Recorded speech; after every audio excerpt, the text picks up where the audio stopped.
Assalamualaikum warahmatullahi wabarakatuh.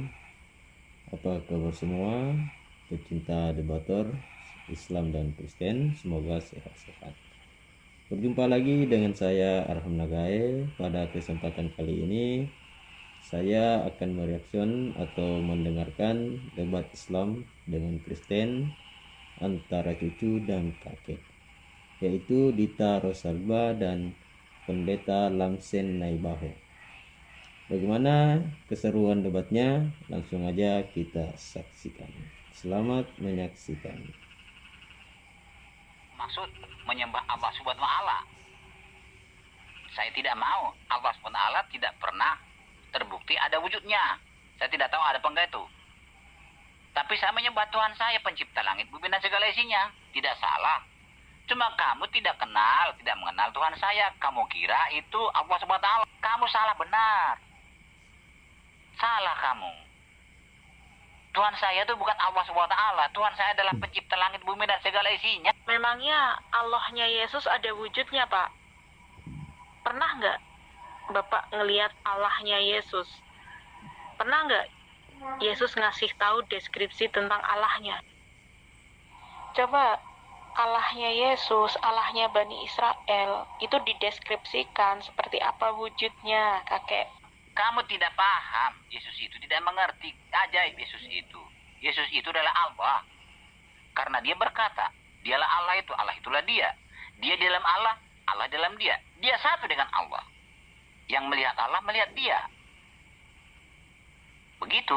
Jadi, kamu tidak mengenal Yesus saya tuh.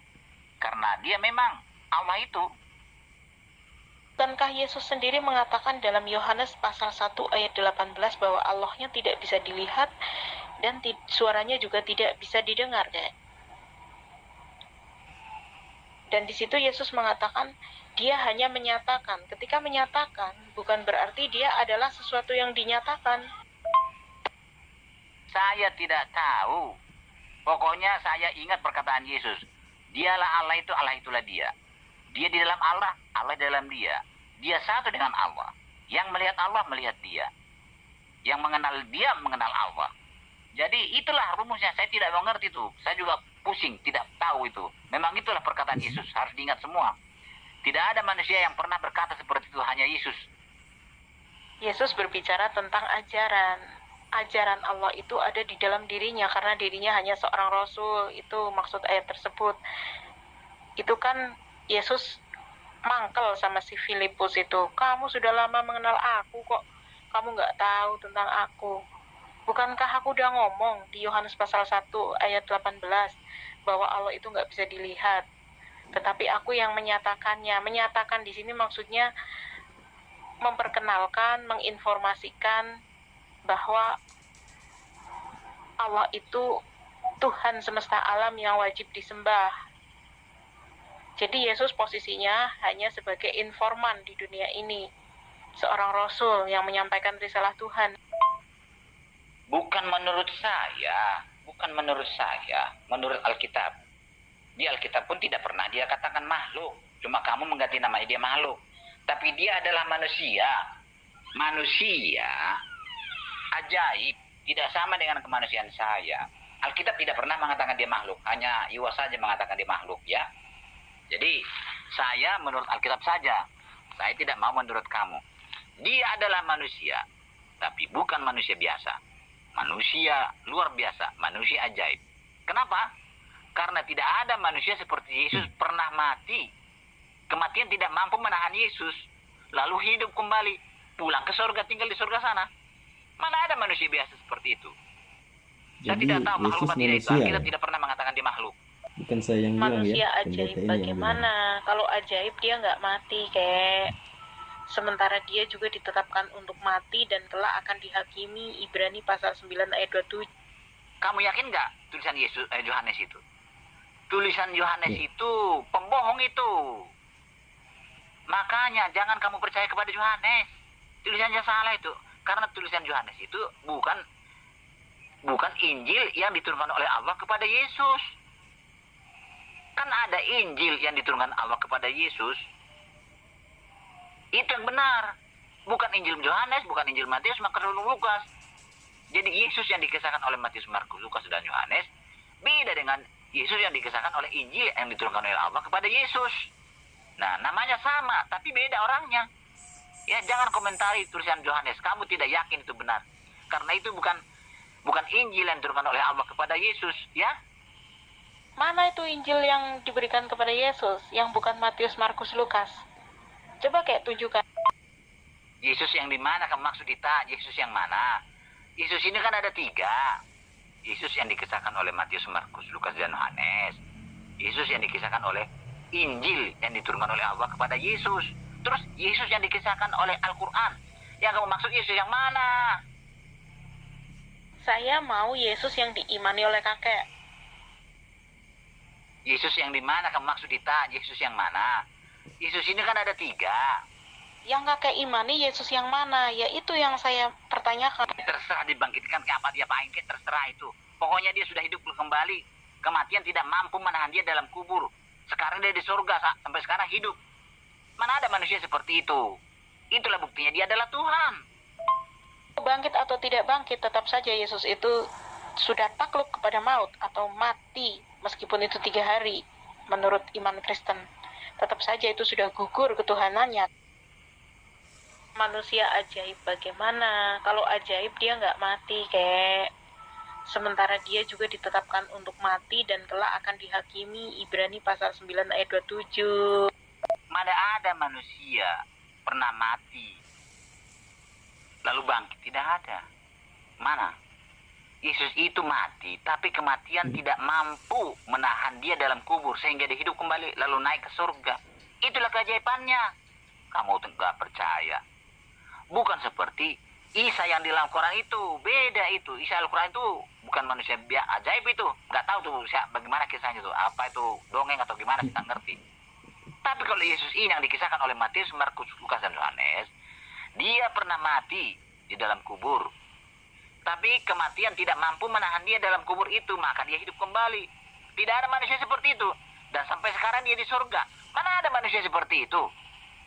Siapa yang ada seperti itu? Muhammad aja sudah mati di kubur, sudah busuk sampai sekarang, tidak bangkit-bangkit. Jika dasar ketuhanan itu harus mati kemudian bangkit, banyak kasusnya di dunia ini, kayak orang-orang yang mati suri kemudian bangkit Ya, lagi. betul. Malah bangkit sendiri, nggak dibangkitin. Nah, kalau Yesus itu kan dibangkitin.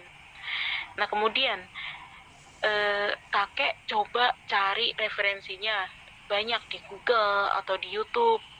Kisah orang-orang yang mati sekian bulan, sekian tahun, kemudian hidup lagi. Sama, kasusnya sama Yesus, mati hidup lagi kan, itu menurut iman Kristen. Nah, kalau dasar menuhankan Yesus hanya dengan mati dan bangkit, banyak nanti sekutunya di dunia ini. Saya tidak pernah mengatakan seperti itu. Saya tidak pernah mengatakan. Saya kasih pun dalil dari tulisan Matius, Markus, dan Yohanes. Tidak mungkin kamu terima. Yang kamu yakini benar adalah Injil yang diturunkan oleh Allah kepada Yesus. Bukan Injil Matius, Markus, Lukas, Yohanes. Ngapain dibahas-bahas itu? Orang kamu nggak percaya itu. Sebenarnya yang sering tidak menerima ayat-ayat dari Bible itu justru Anda, kayak. Ketika kakek mengatakan sesuatu, lalu kami bantah dengan ayat Bible kakek sendiri, kakek akan ngeles. Katanya, kalian nggak mengimani Yohanes, Markus, Lukas, Matius, ngapain pakai ayat itu? Padahal kami hanya mengingatkan kakek tentang ayat Bible kakek, agar kakek lebih berdamai dengan Bible kakek. Loh, Dita, kamu jangan ikut campur dengan kitab kami itu. Kamu tidak mengerti dan tidak paham. Karena kamu bacanya bukan comot-comotan. Orang tujuan Tuhan kami adalah menyerahkan nyawanya. Orang Yesus sendiri mengatakan, aku datang bukan untuk dilayani, untuk melayani dan menyerahkan nyawa saya sebagai tebusan bagi banyak orang. Yesus sendiri berkata seperti itu. Yesus kami itu bukan Yesus yang dikisahkan oleh Al-Quran, beda. Bukan Yesus yang dikisahkan oleh kitab Injil yang diturunkan Allah kepada Yesus, itu beda. Jadi Terus? Yesus itu ada 3 ya, Dita ya, 3. Kalau Yesus kami ini nggak boleh kamu campur adukan, kamu campur tangan, karena kamu tidak kenal Yesus kami ini. Yesus yang ditulis oleh Matius, Markus, Lukas, Yohanes beda dengan Yesus yang dikisahkan oleh kitab Injil yang diturunkan oleh Allah kepada Yesus. Beda dengan Yesus yang dikisahkan oleh Al-Quran.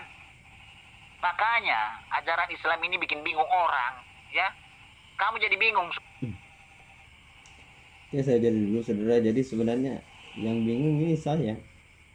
Berarti selama ini itu ada 3 Yesus ya. Yang pertama Yesusnya pendeta Lamsen Naibaho. Kedua Yesusnya yang diceritakan dari Injil. Kedua Yesus yang diceritakan sama Al-Quran. Jadi itu saya tidak mengerti kenapa ada 3 Yesus. Oke, kita lanjut lagi. Semuanya kan? Mana itu Injil yang diberikan kepada Yesus, yang bukan Matius, Markus, Lukas? Coba kayak tunjukkan. Saya tidak tahu. Al-Quran yang ngomong kok. Kalau Al-Quranmu ngomong, harus Al-Quranmu yang membuktikan ada barang itu. Kitab saya tidak pernah mengatakan ada Injil yang terima Yesus. Tidak ada. Hanya Al-Quran. Tanya Al-Quranmu. Makanya Al-Quran itu pembohong. Nggak pernah kelihatan Injil yang diturunkan oleh Allah kepada Yesus. Jadi banyak bohongnya Al-Quranmu itu. Banyak bohongnya. Makanya saya tidak percaya kepada Al-Quranmu. Saya mau Yesus yang diimani oleh kakek. Artinya kamu buang Al-Quran ya. Buang itu Injil yang diturunkan oleh Allah kepada Yesus ya. Kalau Yesus yang diimani, yang dituliskan oleh Matius, Markus, dan Yohanes, ya kamu harus percaya bahwa Yesus itu pernah mati tersalib. Sudah percaya kamu? Kalau kamu percaya itu, berarti kamu harus masuk Kristen. Saya nggak peduli mau ada berapa Yesus. Intinya ketika saya berbicara dengan Kristen, maka saya memakai kitab Kristen, gitu aja. Markus, Matius, Lukas, Yohanes, itu kan kitab kakek. Kenapa kakek malah menyangkal ayat-ayat di dalamnya? Kakek bersikeras bahwa Yesus itu adalah tebusan. Tebusan apa? Tebusan dosa. Kalau dosa ditebus, ngapain Yesus menyuruh murid-muridnya untuk berdoa memohon ampun kepada Tuhannya? Lukas pasal 11 ayat 1-4, Matius pasal 6 ayat 12. Yesus menyuruh murid-muridnya untuk berdoa memohon ampun kepada Allah, bukan kepada Yesus. Kalau memang sudah ada penebusan dosa, untuk apa Yesus mengajarkan bertobat dan memohon ampun? Makanya dengan mati maka sudah gugur ketuhanan Yesus. Karena apa? Karena kriteria Tuhan sejati itu tidak takluk kepada maut, tidak mati maksudnya. 1 Timotius 6:16. Ciri-ciri Tuhan sejati itu tidak takluk kepada maut, artinya tidak mati. Oh, kok kabur sih kakek? Ya udahlah. Padahal aku mau bahas banyak ini, baru permulaan, baru awalan udah kabur. Ini baru pemanasan, kakek udah nyerah, udah kabur. Ini belum jam 9 loh. Jadwal tidurnya kakek itu kan jam 9. Oke teman-teman, sahabat pencinta debat, itulah tadi debat antara cucu dan kakek.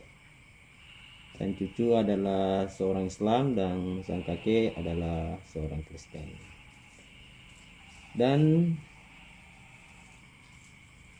kita dengar sendiri ya, kalau pendeta Lamsen Naibaho itu kalah dari cucunya karena dia meninggalkan forum debat ini ya. Dan saya juga tidak tahu ya, pendeta Lamsen Naibaho ini dia membaca kitab Injil apa ya, karena dia tadi mengatakan kalau kitab Injil yang dibaca sama umat Kristen itu adalah palsu ya. Jadi saya juga tidak tahu yang mana kitab yang asli yang dibaca oleh pendeta Lamsen Naibaho. Oke, itulah tadi video saya. Terima kasih. Jangan lupa like dan subscribe. Sampai jumpa di lain waktu. Assalamualaikum warahmatullahi wabarakatuh.